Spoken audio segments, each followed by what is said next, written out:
Welcome to Meet the Author, where you can join in on insightful conversations with best-selling and award-winning indie published authors. Your hosts today are Rob and Joan, who themselves are indie published authors, book publicists, and paranormal investigators with Tampa Bay Spirits, based in Tampa Bay, Florida. Thanks for dropping by. And now, on with the show. Hi, I'm Rob. And I'm Joan. Welcome to the show. Whether you're watching us live or you're watching a rebroadcast or you're listening to it on a podcast, we're really happy to have you in the audience. Remember, we love to have you like, to share, to comment. We love your comments. It makes the show. And actually, we have 2 comments already. So let's see who's here.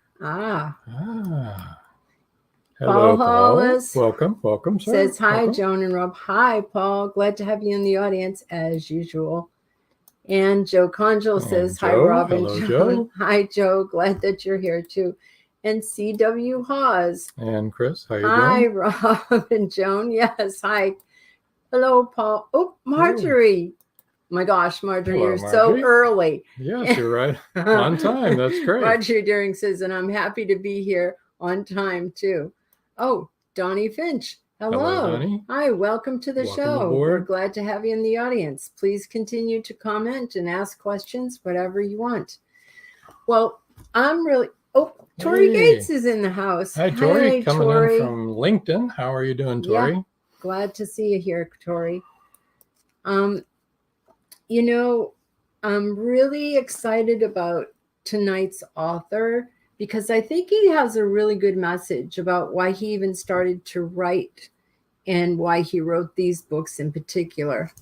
And we've got another person, Heather Mudgett. Hello, Heather. Welcome to the show. Glad that you could make it. Continue commenting, asking questions. If you don't see other people's comments, let me mention this right now. It's because we're broadcasting on 6 live channels right now, and 3 are on Facebook, different Facebook addresses. 1 is on LinkedIn and 2 are on YouTube. And so whichever channel you're watching on, like if you tune into, say, like our Facebook page, then you're only going to see the comments of the people that are watching on your channel. So we have people watching on all those channels. If you don't see their comments, there's nothing wrong with your page or anything. It's just that you're not going to ever be able to see them. Joe Conjal said, I read his bio. What an inspiration, right? That's what I thought too, Joe. Really inspirational. Well, before we go much further, Okay. I'll tell you, we had a weird day. I had a weird day. You had a weird day? Well, I had a guy trying to sell me a coffin. And, that's the last thing I need. Oh, geez. Boom, boom. Okay. Just wanted to remind everybody to I just want to apologize. And no apology after I kill necessary. him after the show, I promise that won't happen again.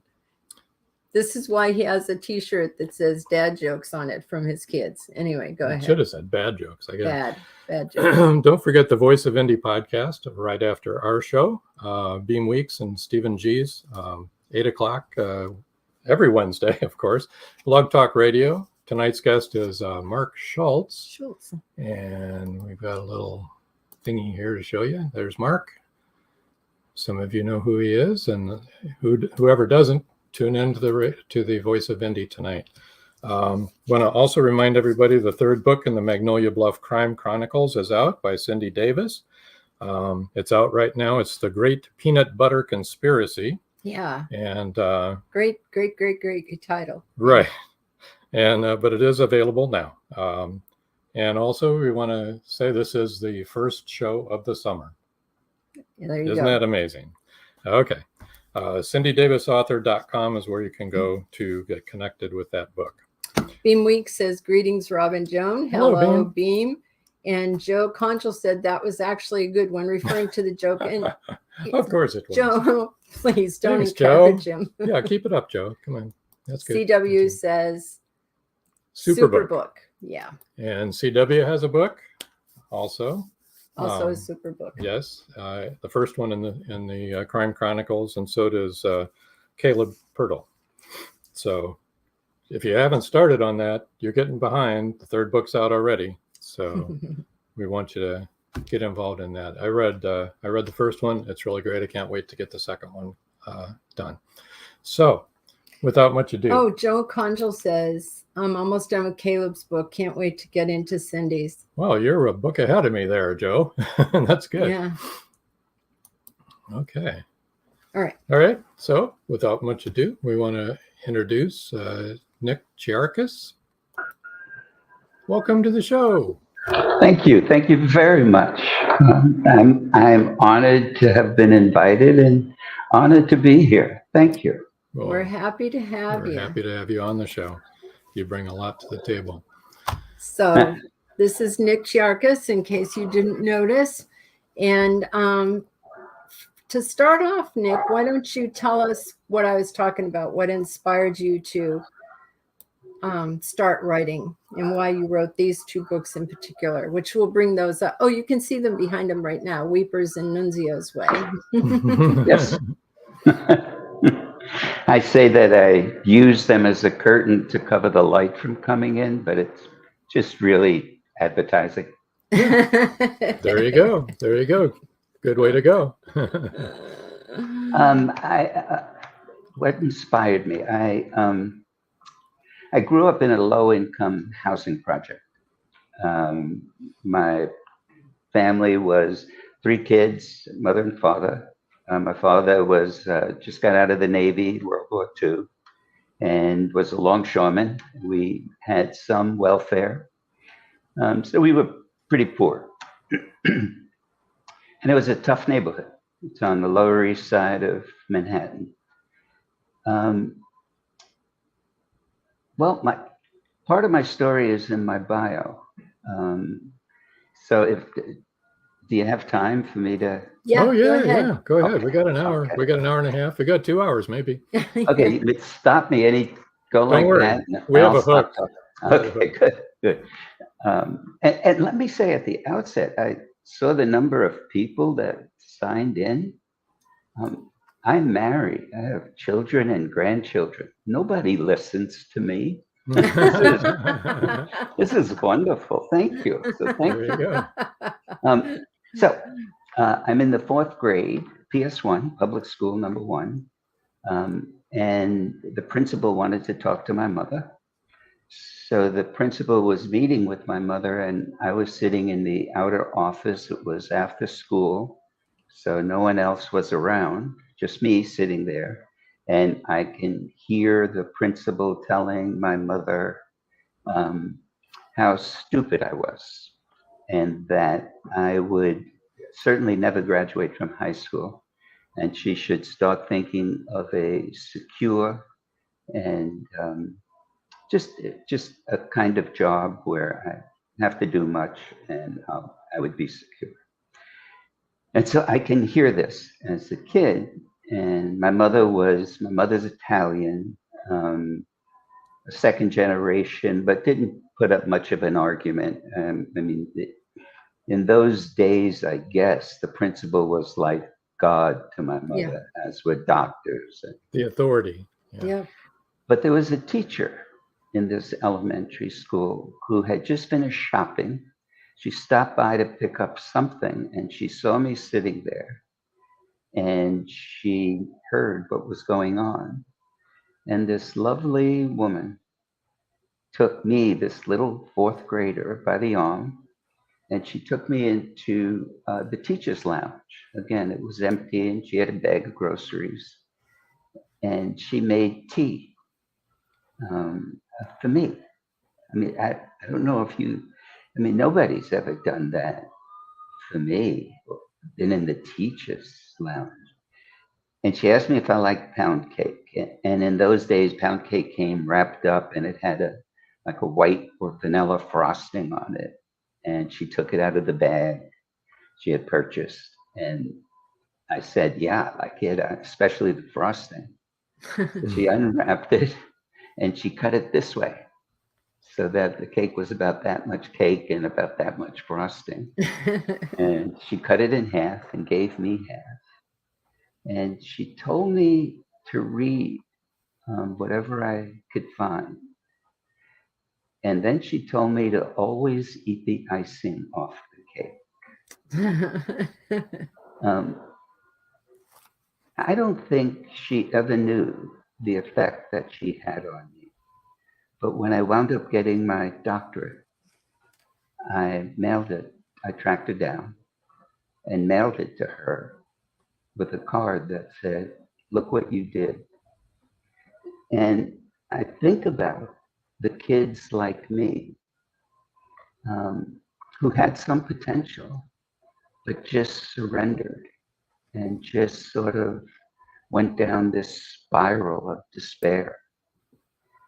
When I thought about writing Weepers, when I got my doctorate in sociology, especially in social deviance, and a lot of it was trying to understand how I grew up and what it's like being poor. And frankly, I am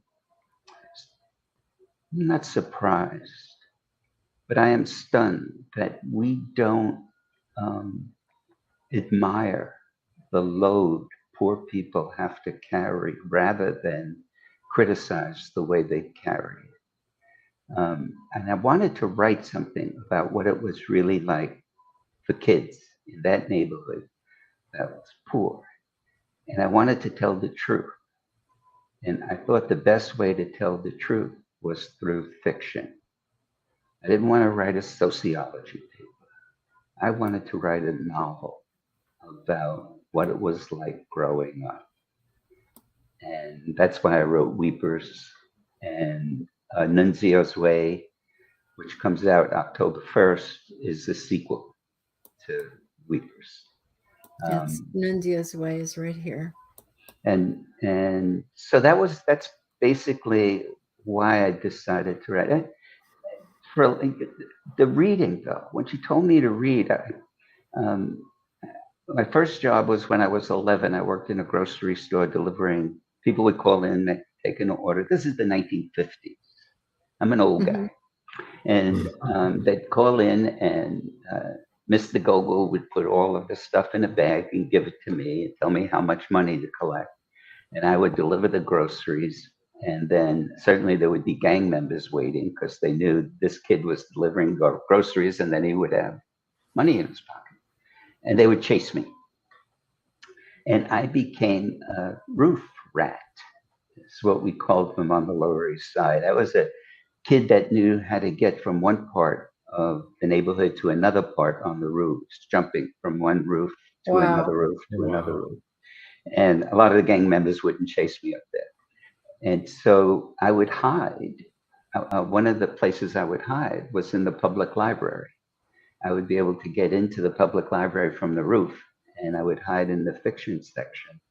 And as my teacher told me, I would read. And I would read. I fell in love with poetry. I fell in love with adventure stories. They metaphorically took me out of the neighborhood.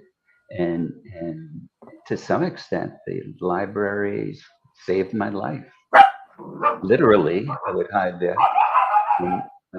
I love dogs. I have a golden retriever, so you might hear mine. That's not a problem. Editorial comment from our dog. Well, CW says, what a horrible experience to have to hear that. And thank goodness for that teacher, to hear that, you were stupid and never going to amount to much. And here we are all these years later. Not only did you get your doctorate, but you got a law degree, right? You were Deputy Chief Counsel for the president during Reagan's reign. Amazing. Isn't it too bad that you never amounted to anything? I think honestly, don't tell anybody. Okay. I think I did all that to spite the principal. Good. Yeah. Then good. And all those guys that were chasing you. And all those guys that were chasing me. Janelle Fletcher says roof rats were the bravest. Thank you. And she doesn't live too far from you. She's up in Wisconsin. Yeah. Yeah. Yep. I'm in Middleton, outside of Madison, just outside of Madison. Yeah, she's up in north central there somewhere, or in Joe south Conjal central. says, "Hi Nick, your story should be a movie. Any interest in pursuing that?" Who doesn't want to pursue it, Joe? Okay, sure. Yes, he does. Paul Hollis says, "Amazing story, Nick. Thank you for sharing your heart." And it really is. You know, I love teachers. My message, my daughter knows that. My oldest daughter is a high school teacher in Menominee Falls, Wisconsin. You don't know. I mean, to any teacher listening, or nurse, or doc, you don't know the effect you have on kids just by listening to them, just by talk, just by kindness. You don't know how many hearts you've affected. Yeah, You know? Exactly. Heather Mudgett says the greatest tool for a writer is reading. Yep. And Chanel is in a town I can't pronounce, Kakuna. Kaukona. It's near Kakuna. Appleton. Oh, I know where that is. Yeah, that's north of you. My wife, Judy, was born in Dale, Wisconsin, which is just outside of Appleton. There you go. And Marjorie Daring says a remarkable account, awful and wonderful at the same time. I agree with that. Yeah. It was. If I can go back and change stuff, I wouldn't. Yeah. Joe Conjal says, LOL, laughing about the fact that, yes, of course you want to have a movie. We were just talking about that just a few minutes ago, Joe, before the show started. Isn't that what we would all like? Yeah, that would be great fun. This is based on your own life. Let me bring up that picture of your first book right away, Weepers, and those are those gang kids on the top. That is, right? Yes. And then below looks like Manhattan to me, like a picture of Manhattan. It is. Okay. And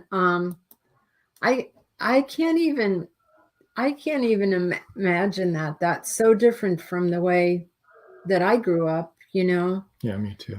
Yeah. I grew up, you know, playing with all the neighborhood. I mean, I grew up around the same time you did.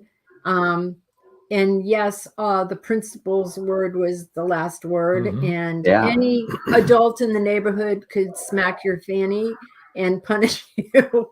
That's right. And you better not have to have a neighbor bring you home and tell your parents what terrible thing you did because you were going to be dead. That's right.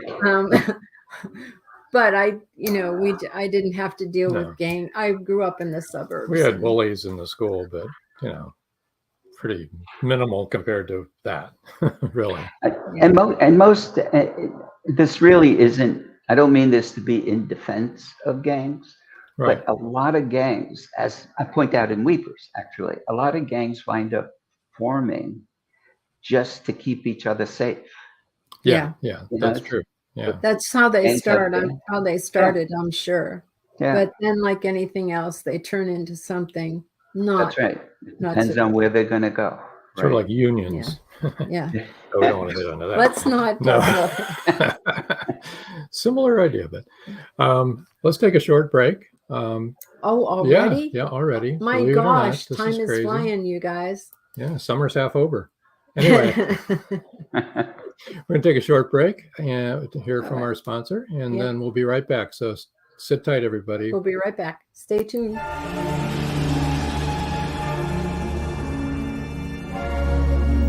Dear Lord, she's still alive. Who's still alive? Maris, that's who. Come on, Angie, that's impossible. Impossible or not, she's still alive, I tell you. She killed that boatload of people, and she's just getting started. There's no limit to what she will do. It's not easy to kill a siren. It takes a formula and a plan. Siren Song 2 is the spellbinding sequel to Siren Song. Both novels by George Dismukes. Siren Song 2 will be on bookshelves and bookseller websites in July. Don't miss it.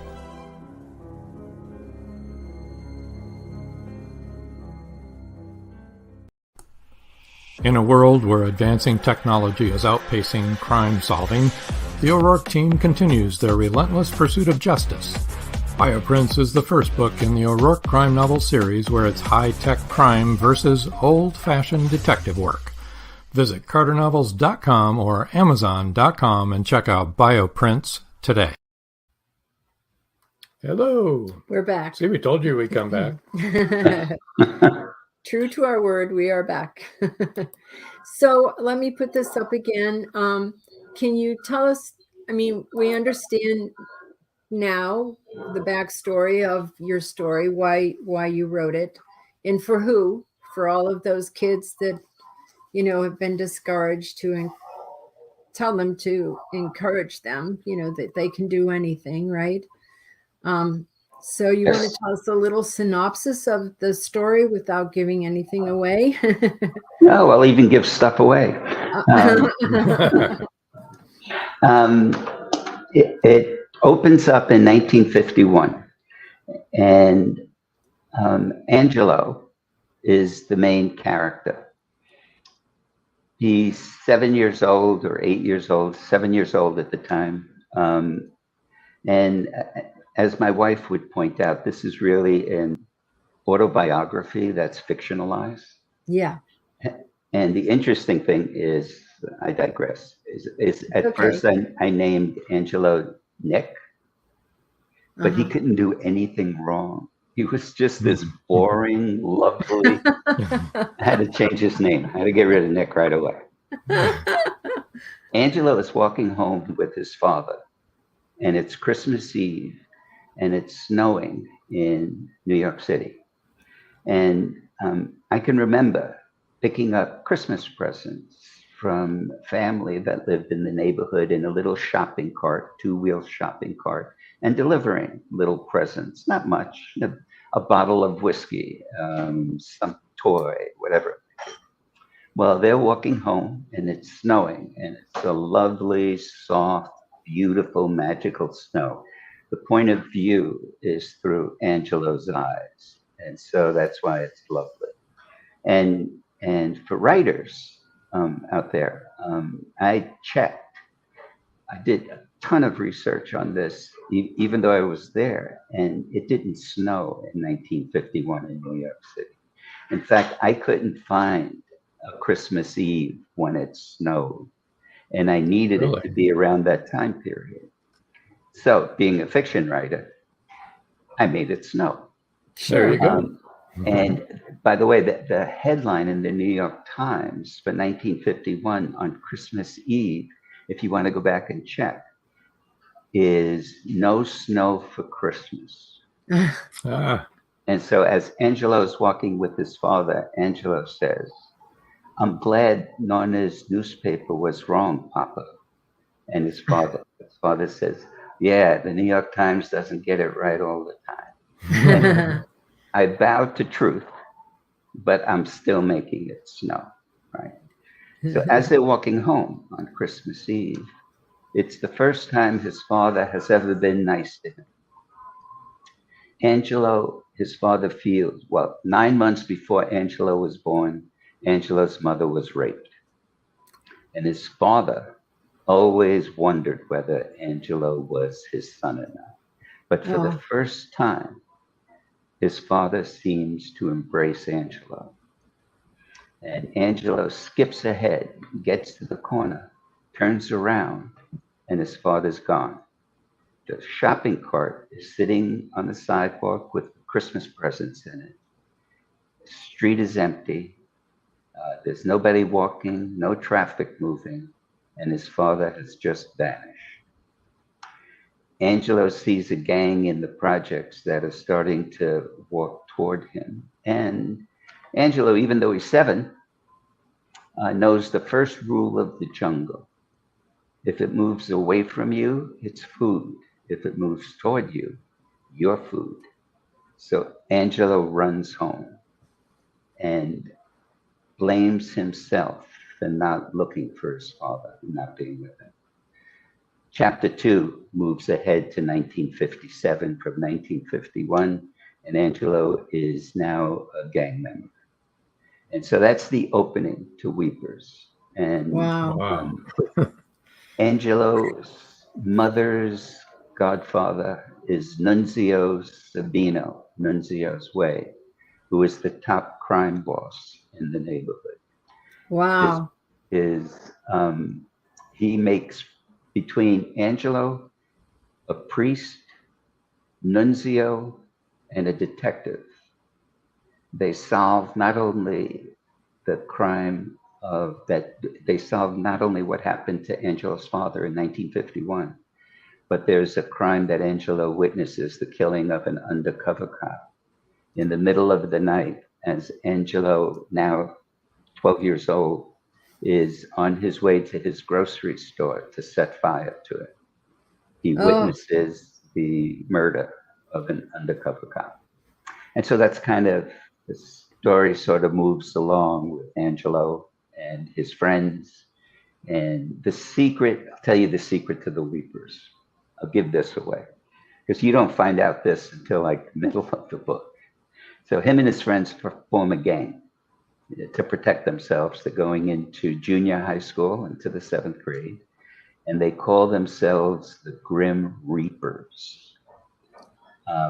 And Angelo gets into a fight with another gang member, and Angelo cries during the fight.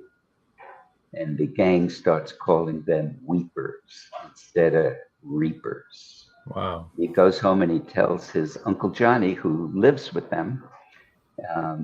He's a Korean War veteran who suffers from shell shock, which is today post-traumatic stress, right? Yeah. He tells his Uncle Johnny what they said about him, and he can't show his face anymore. And everybody's calling him a weeper. And Uncle Johnny tells him to roll up his sleeve. And he writes with an ink pen, Weepers, on his shoulder, and says, own the name, change the name of your gang. You're now the Weepers. Take pride in being the Weepers, and let everybody else know that you take pride. And that's the Weepers. That's the Wow. So Yeah. that's in a nutshell what the story is about. And there's a new priest in town that's working with the old priest from Milwaukee, and there's a lot of other stuff. Interesting. Yeah. Really interesting. It was a lot fun. of truth to what the uncle says too. There is, and for writers, I think they would agree. You guys, it's like living twice when you write. You know, Yeah. you go back and you remember stuff, and Yeah. Yeah. you do a for ton sure. of research, and Yeah. lots of stuff comes back to you. I love the Kinda research cool. part. Yeah, I do too. Joe Conjal says he loves the title Nunzio's Way. Immediately it says crime/mob story, Yeah. which it does. It definitely does. Now you finished writing that. Yes, that's done. I have the final proofs and blurbs for the back cover, and a dear friend did the artwork on the front. Oh yeah, let's put that up again and we can talk about that a little bit. Sure. Here it is. So that's Brooklyn, the Brooklyn Bridge, right? Yep. Yeah, Good I feel. recognized it Good right feel. away. And so Nunzio's way is his way. And Nunzio is based on a real character, one of my uncles. Nunzio's way is to be a fox when there's traps and a lion when there's wolves. And so Nunzio, if this is Nunzio, is crossing the Brooklyn Bridge into the mouth of a lion, or a wolf.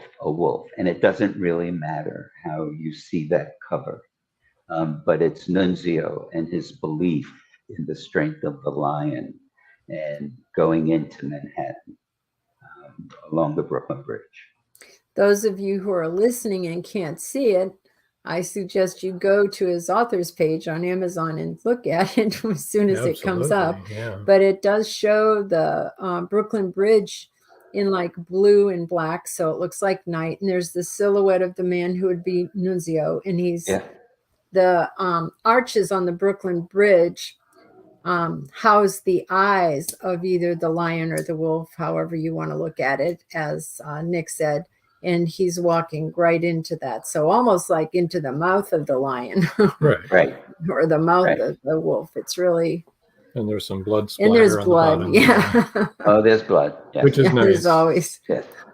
Always Nice blood when we're touch. talking about mobs, right? Why don't we tell everybody how to reach him? Okay. Wait a minute. We've got a comment before I do that. The eyes do say lion. Lion. That's what I thought too, Marjorie, when I first saw the title. I thought it was a lion. And the eyes are that of a lion. And when the artist, my friend Mark Schmidt, who owns Zebra Dog in Madison, Wisconsin, when he drew it as a lion welcoming Nunzio across the bridge. So that's really, so you nailed it, Marjorie. I mean, that's really the image. Nunzio is the lion. Aha. Well, let's go ahead and put up some of his information so you can get in touch with Nick. His website is nickchiarkas.com, and I will spell that NICKCHIARKAS for those of you who are listening and not watching. His email is nick.chiarkas@gmail.com. His Facebook is Nicholas Chiarkas Author. See how easy he's made this for all of us to reach him? And his Twitter is @Chiarkas. And LinkedIn, as usual, is Nicholas-Chiarkas and then dash a whole bunch of numbers. And I'll read them off if anyone's interested, but I bet you can find him anyway. But they are 9AA32344, and those are small. If you just search for Nicholas Chiarkas, you'll find him. You'll find him. That's what I'm saying. That's my story. Actually, I think it's under Nick. It probably is. Yeah, it could be. I don't know. What do I know? So let's go with the book giveaway. We're ready to give away. You ready to give away something here? Oh, before we do the book giveaway, let me, we're doing it a little differently tonight, guys. Nick's publisher wants to give the book away. So let me give you her website. It's Kira@HenschelHouseBooks.com. So that's her email. Yeah. I mean her email. Yeah.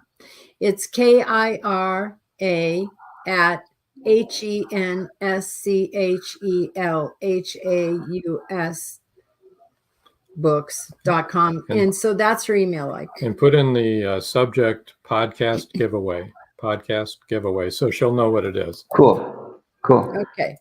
All right. So here we go. The first 3 people to email Kira@HenschelHausBooks.com will win a copy of the Weepers in either paperback for U.S. only, CD audiobook U.S. only, or ebook global. And can I jump in? Yes. So I contacted Kira and I told her that's what you were going to say. Yeah. And so that it would only be U.S. only if it was a book. And she said, well, why don't we just see what comes in? Okay. Oh, all right. And so it might be that she would send the paperback. So I would ask for whatever you want. Right. Yeah, if you're outside the United States, go ahead and give ask. it a shot. Yeah, that's cool. That's really awesome. Yeah. So get typing, people. Yeah. It's a little different tonight. You're going to have to email the publisher and put, author podcast in there on the header. I really like, by the way, the audio CD. I know that's kind of old fashioned. And can I tell you why? Oh, yeah, sure. Absolutely. So this was published traditionally, so I didn't have much say in who would do the audiobook. But my son Josh auditioned for it and he got it. And he's my youngest. And so for me, that was like the anytime I want, I can listen to my son tell Wow. me my story. Your story. Aw, Yeah. Isn't that awesome? That's really And wonderful. so for me, I love the audio book. But for you guys, you should pick whatever you like, whatever you prefer. But that's really nice. So now, will you have the audio for Nunzio's Way too? So Nunzio's Way, it won't be on CDs. It'll just be audible. Okay. And Josh, again, will be a narrator, but so will my daughter, Erica. And Okay. they're going to do it together. Teamwork. Okay. Yeah, Nunzio's Way. I introduce a character called Heather Potter, who in chapter 2, it opens up with Heather Potter, this lovely young waitress in Naples, Italy, walks up to a Camorra, which is like organized crime in Italy, boss who's having coffee with wet towels and shoots him in the head. Whoa. Whoa. And then she goes to New York where she's going to kill Nunzio. Oh. And so Heather Potter, her part of the story will be read by Erica. My son and daughter will be doing a joint thing on this. And I think that will be fun. I'm looking forward to hearing it. Yeah. That's fascinating. She gets to play an assassin. She does. She does. Awesome. That'll be fun. It was fun writing her character, actually. Yeah, I bet. Okay. Well, let's get our second break out of the way, Oh, okay. and we'll come back here in just We'll a be minute. right back. So The sponsors another word from our sponsor. need to tell you some more stuff. Is what they need to do. Many secrets are hidden within the darkness of the jungle. Behold, this one about a man, a woman, a black jaguar, and an ancient Maya legend.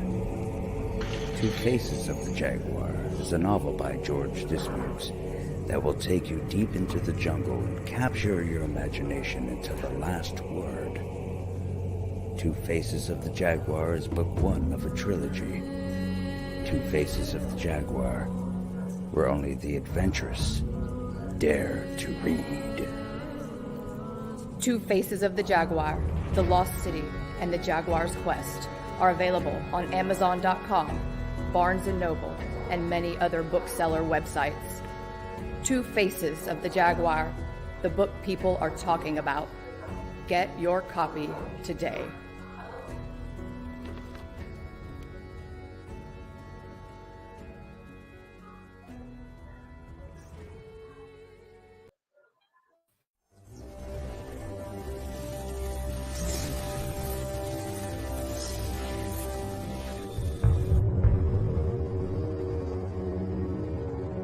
This award-winning thriller has it all. Murder, political intrigue, mob revenge, and a bit of romance. Not to mention strong female and male characters with a storyline that could be tomorrow's headline news. Now for a quick peek into our story.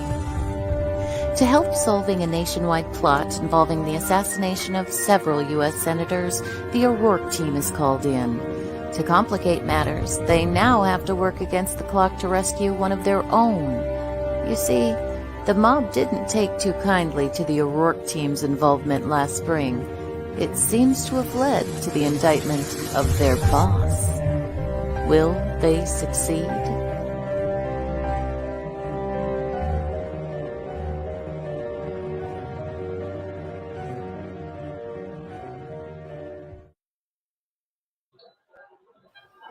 And we're back again. And George Dismukes says, listening to this guy makes me realize that, like me, he comes from a jungle. They are just different kinds of jungles. I think mine is safer. Yeah. His was the commercial you just heard about the jungle cats. That sounds good. I like that. I like that commercial. Yeah, I do too. It's a really good commercial. The faces of the two faces of the jaguar. Mm-hmm. George is the one who's making a movie right now. Oh, Siren. congratulations! Siren yes. Song, the other commercial. That was, and those are the actresses, aren't they, George? The two on the commercial. They'll actually be in the movie, I think. I think you're right. That's really cool. That's really cool. Mm-hmm. You It have is. a question you want to ask? I did have a question I wanted to ask you when we came back from break. Are you thinking of a third story after Nunzio's Way? Or are you thinking of doing another story? So when I first thought about it, I thought about 4 books in the series, Weepers. And so, yes, there's going to be one following Nunzio's Way and then one more after that. I kind of, I got the idea about Weepers from, as I said, from growing up. Nunzio's Way, a lot of it came to me from, I don't know if this is in my bio or not, but I was a NYPD cop for a while. Mm-hmm. And a lot of the stories, a lot of the real life stuff, I bring into Nunzio's Way and to the following books as well. It was a good time. It was, I have to say, I liked being a cop. Well, that kind of leads into the question. I had a question for you. I was wondering how you served on the President's Commission on Organized Crime. I did. I was wondering if any of that is woven in to your stories. It is. It is. Kind of loosely, though. Okay. So it can't come back at you. So it can't come free. Because then you know what has happened next. Right. Then we'd have to. But I when I was on the President's Commission on Organized Crime, I took the deposition of a guy who was serving time in Texarkana prison. He was an attorney for the mob, and told me how he would pay off witnesses and jurors or threaten them. And Wow. And he was very proud of the number of cases he won. And I remember saying to him, you consider that a win if you threaten somebody or you cheated? And he said, oh yeah, they're all wins. I just had an edge. So in Nunzio's Way opens with an attorney saying the first line in Nunzio's Way is Nunzio saying, in this city, pal, you can have anything you want if you kill the right 4 people. And his attorney, Declan, says, do we really have to kill people? All I want to do is become mayor.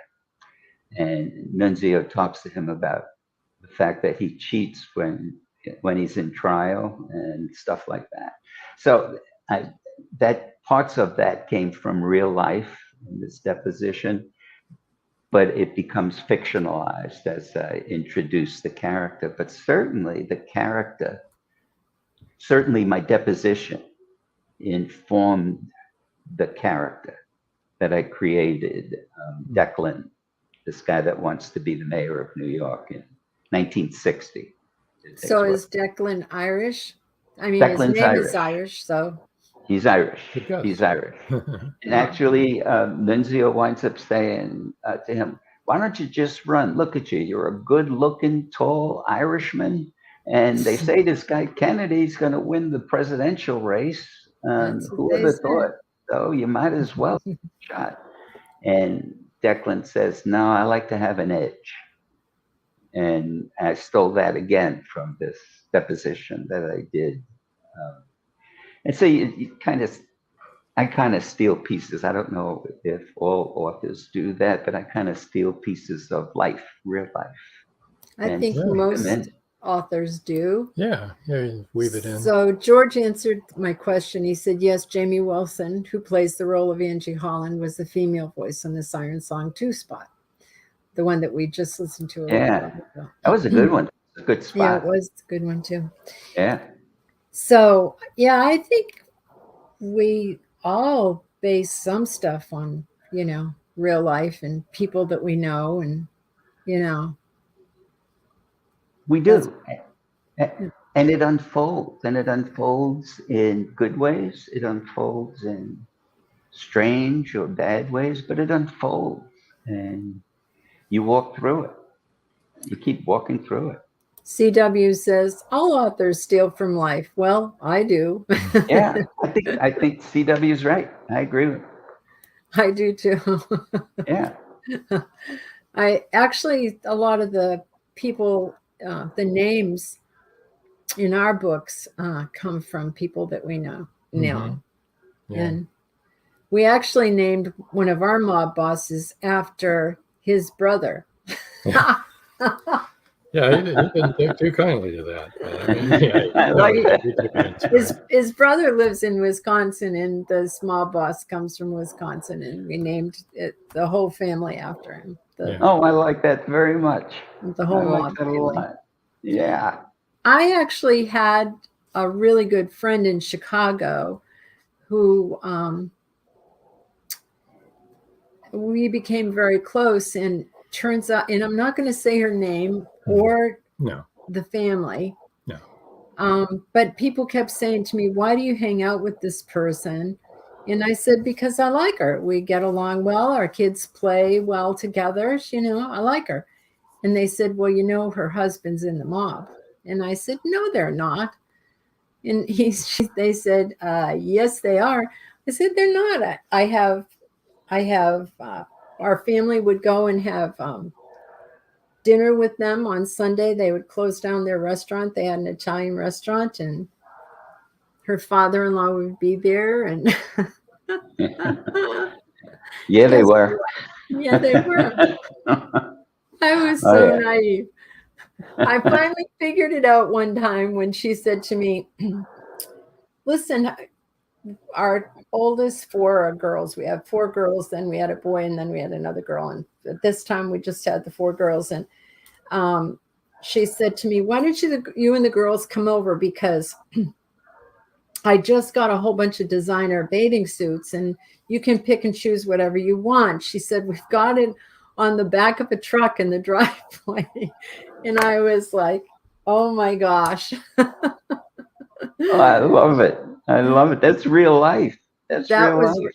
Okay. Oh, yeah. But picture this. I'm like I said, I grew up in the suburbs, and and then here I am in Chicago, and I had no idea. I mean, I had never met anyone like that before. I was, she's a very nice girl. I really liked her. They're just people. I mean, in a lot of ways. Well, I'm not going to defend it. No. It depends on how you know them. I was like, no, thank you. I don't need any bathing suits. That's right. Off the back of any trucks. And at that time, my brother was in the FBI. It was before he went over to Secret Service. And it's like, oh, gosh. Well, when I was a cop in New York City, I can't remember a single time where I ever had a problem with a mob guy, a maid guy. They kind of blended into the neighborhood. They had illegal activities, no doubt. No doubt in many ways they were bullies. But they did have some kind of a code. It was different than, as we were talking about, just street gangs, wild street gangs. And again, not defending the life, but there was something about it that you could count on. Does that make sense? It wasn't completely irrational. Right. Again, not defending the life. Joe Conjal said it's like a Goodfellas scene, Joan, LOL. Well, yeah. Yeah. Pretty much. Yeah. But and I didn't know I was in a Goodfellas scene. I had no idea. And it was not uncommon for me to, as a cop, to be sitting down having dinner with my uncle Mario, who in many ways is the fictionalized character Nunzio. I mean, it was just, we did different things. Being a cop was fun. Being a cop, being a cop was mostly for those of, despite the movies, being a cop was mostly, for me, helping people. I mean, there was certainly, it was the 1960s into the 70s. There was riots in New York. There was trouble. There were lots of things going on. But mostly, you were helping people, you know. And I'll tell you something. This would not have happened if I wasn't a cop. In 1969, I was one of a handful of New York City cops that was sent up to a music festival in Woodstock, New York. Oh my goodness. Woodstock. It wasn't actually in Woodstock, New York. So you blended right in. So we had to take the time off, and we were given these red, which I still have, these jackets that said peace and symbol on it, and spent 5 days. It was a 3-day festival, but we spent 5 days up there with this amazing crowd and wonderful people. And I know these are old, I'm talking about a long time ago, but I'm on stage as a cop with different performers tuning up, and Janis Joplin and Jimi Hendrix. And, well, Jimi Hendrix looked at me, and I think you could see it on my arm. I have a tattoo. Yeah. And he could see like about that much of it. And he pointed at me and he said, Hoptown. Now, I didn't know what he said at first. And I was surprised that Jimi Hendrix was even talking to me. And I said, Hoptown? And he said, Hoptown. You were in the 101st Airborne Division, and you got that tattoo in Hopkinsville, Kentucky. Ah. And he said, we called it Hoptown. Jimi Hendrix was in the 101st Airborne Division. What? He was in the Screaming Eagles? He was in the Screaming Eagles 2 years before me. Wow. And I had no idea. And that's how he knew when he just saw the tattoo, that was from Hoptown. You got that tattoo in Hopkinsville, Kentucky. Now, that's amazing. What a bizarre coincidence, right? You do not think of Jimi Hendrix as a Screaming Eagle. No. I mean, come on. Well, he was. Yeah. He was. Yeah, he did scream. That's where he learned to scream. Joe Concha wants to know, were you in the Woodstock movie? Because they did that documentary. Yes, you are. I kept looking for me, Joe. I couldn't recognize myself, but everybody that was part of security wore red jackets. And so I might have been. I think the people in charge wore green jackets, or we wore red T-shirts if it was too hot. So I don't know. I couldn't find me, but I have the book. I paged through it. Marjorie Deering said one of those jaw-dropping moments when Jimi Hendrix said, knew you were in the 101st. I know, and the way he said it. I mean, somebody else might have said, he didn't even brag, like, I was in the 101st. He just looked at me, pointed at my arm, and said, Hoptown. And nobody would know that we call Hopkinsville, Kentucky, Hoptown, unless you are at Fort Campbell, Kentucky. Right. There you go. Right. Were you able to enjoy any of the musical acts? Oh yeah. Oh God. Yeah. What was your favorite performer from there? It's hard for me not to say Hendrix, but certainly I love Janis Joplin. Yeah. I know she had a really tough childhood, and I know, man, she put all of her soul is in her music. It had to be her. Yeah. It had to be Janis Joplin. But Hendrix with when he ad-libbed the Star Spangled Banner. Yeah. That was a moment. That was just a moment. My mind is blown that he was a Screaming Eagle. I mean, isn't that crazy? Yeah. Yeah. He's assigned to 101st Airborne Division. Wow. I think Paul Hollis, who is in the audience right now, I think he went to Woodstock. He was there, not in security as a a member of the audience. Security was wonderful. I mean, security was the very first day, Wes Pomeroy, who was in charge of security, told the crowd that, we have some police officers, they all booed, but there's only 3 rules. Don't hurt anybody, don't steal from anybody, and if somebody's in trouble, help them or call us. And our job was just to make sure everybody was safe and okay. And we stayed on a dude ranch that was just outside of the music festival. And every day they would just ship us over to the music festival. It was wonderful. Paul says, yep, I was there. Security may have been looking for me. I think he found you, Paul. I found you, Paul. We just wanted to thank you for coming. That's all we wanted. Now, see, Paul's books, the Hollow Man series, are all based, they are, like he said, 98% truth and just a little bit of fiction. But he was an agent, and he was following terrorists, and he talks all about that, and in his books tells all the stories back during the Troubles in Ireland and also all across Eastern Europe, right, Paul? I probably have that wrong. I think it was Eastern Europe. I thought it was Eastern Europe, but yeah. You might not remember. That was tough stuff. That was tough. Good for you, Paul. I admire you. That was tough stuff. His partner was an MI6 female agent. Wow. Yeah. Wow. Good for you. Yep. He's written 3 books about it. So, but like you, it was all based on the truth.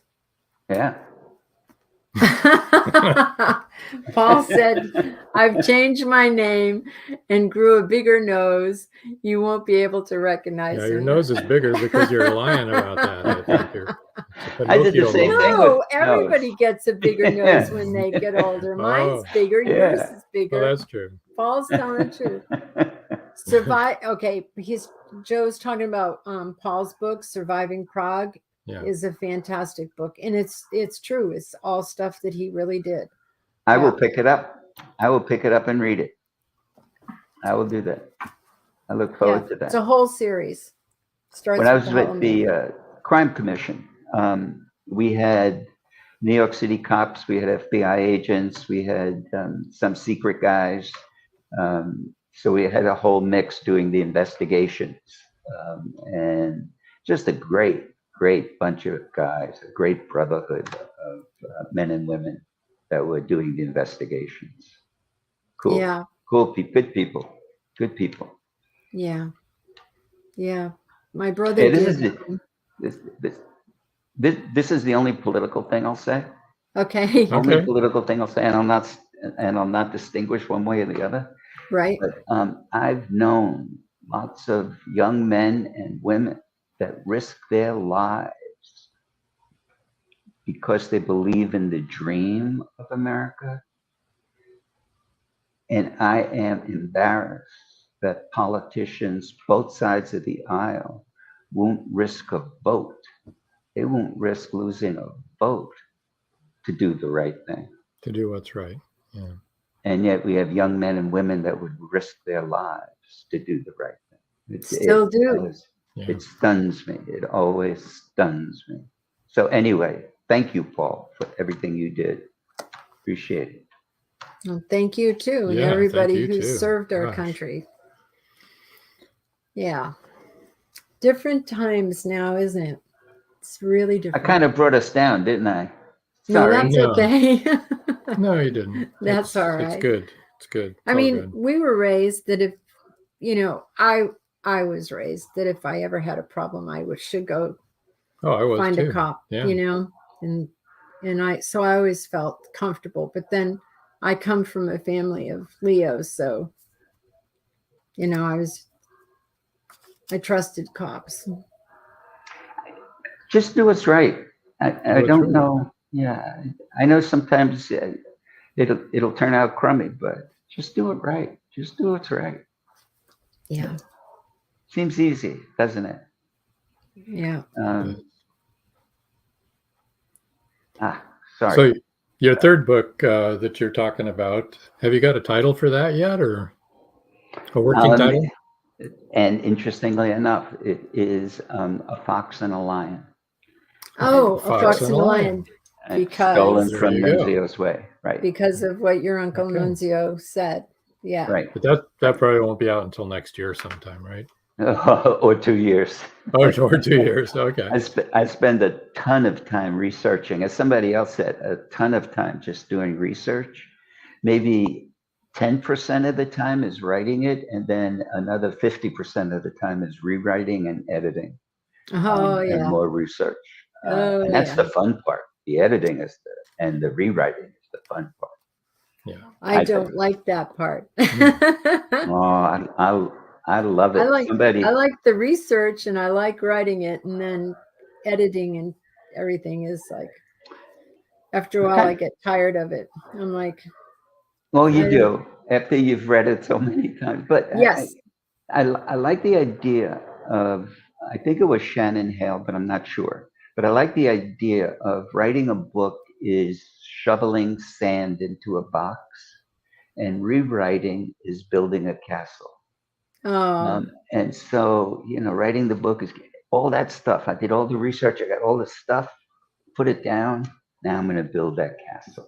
And the only way you can build that castle from the sand is all the tears that you weep as you're going through it. Yeah, there you go. Water's it enough I like to make that a castle.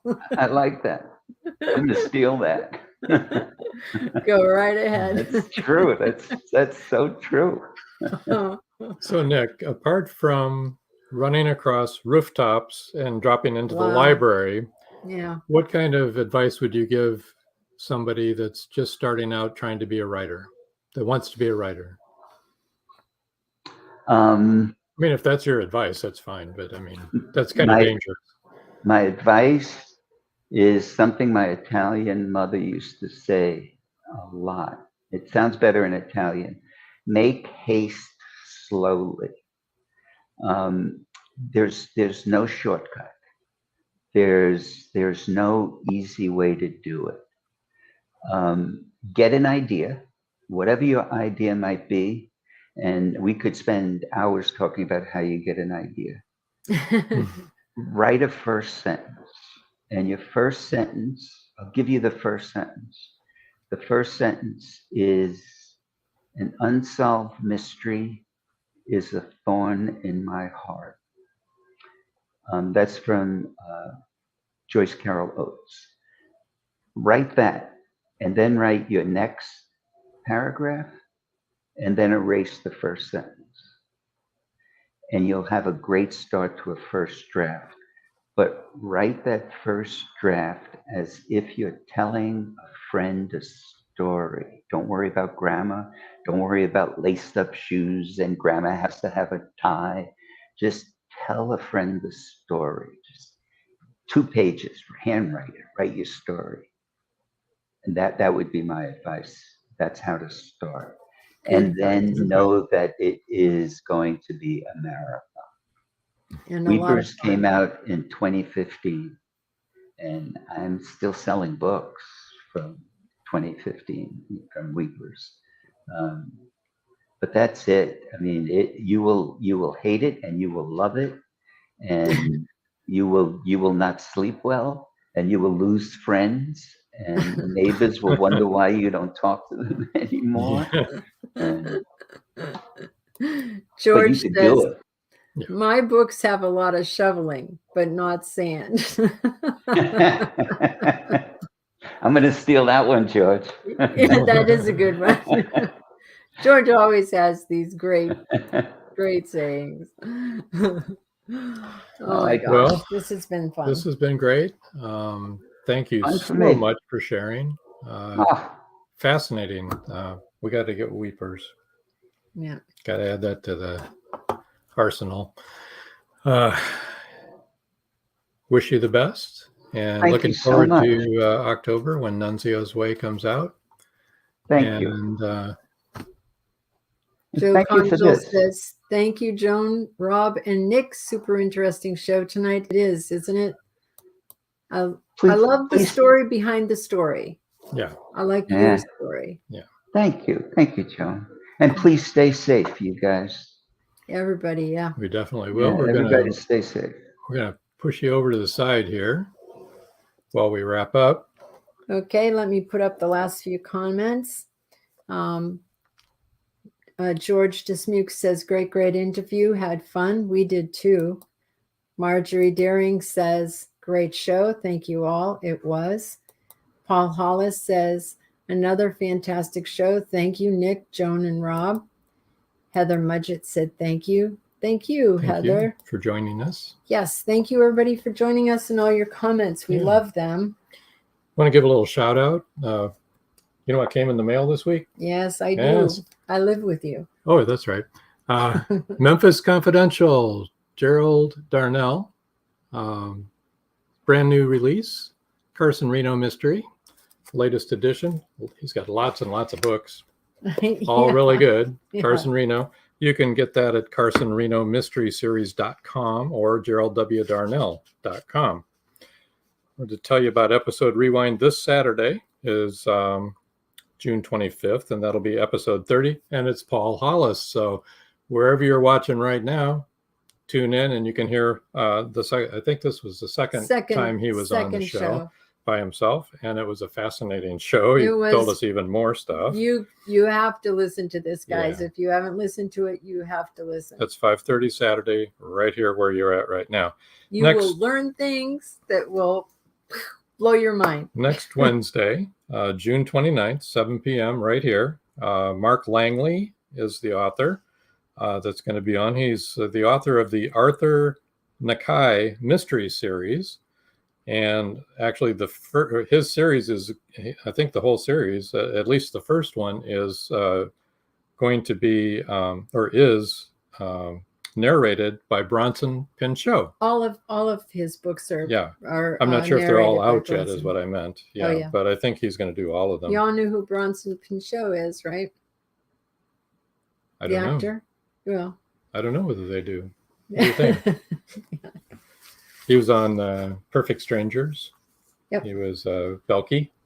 Balky. Right? So he's doing audiobooks now. So pretty cool. At any rate, I think that's about all I've got. Do you have anything you'd like to add?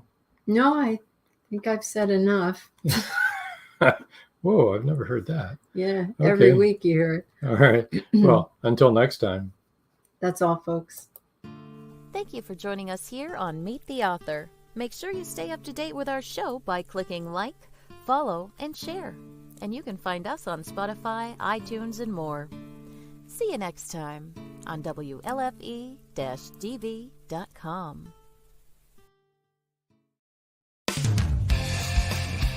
You've been listening to WLFE-DB.com, where our shows are your shows.